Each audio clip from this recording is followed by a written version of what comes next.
Soldering আয়রনের এই problem অনেকেই ফেস করছেন। তো এটা খুব সহজেই কিভাবে আপনি একেবারে নতুনের মতো করে নিতে পারবেন, তো এটা আজকে দেখাবো। তো এটা ইজিলি একেবারে মানে 1 সেকেন্ডের ভিতরে এটা করতে পারবেন। তো এটা এই অবস্থা যখন হয় তখন আপনি যতই চেষ্টা করুন না কেন, এটা আপনি যত কাটার দিয়ে এটা ক্লিন করুন অথবা ঘষে বা এছাড়া আপনি শেষ কাগজ বা স্যান্ডিং মেশিন দিয়ে যেভাবেই ট্রাই করুন, এটা যদি আপনি ঘষে একেবারে ক্লিনও করে ফেলেন, তারপরও আপনার ওই আবার যদি এটা মানে সোল্ডারিংয়ে ট্রাই করেন, এটা কখনোই ওইভাবে কাজ করবে না।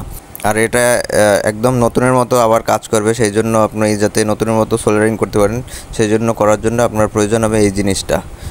তো এই জিনিসটা ইউজ করার জন্য আপনার প্রথমে সোল্ডারিং আয়রনটা পুরো হিট করে নিতে হবে, মানে একেবারে পুরোপুরি প্রপারলি হিট হবে যখন, তখন হিট করার পর এই সোল্ডারিং বিটটা এটার ভিতরে যখন দিবেন, এই নিশাদলের ভিতরে, তখন দিলে পরেই দেখবেন আপনি এটা নর্মালি আবার মানে উপরের যে আবরণটা ছিল ওইটা উঠে যাবে এবং আস্তে আস্তে দেখবেন যে এটা নর্মালি কাজ করা শুরু করছে।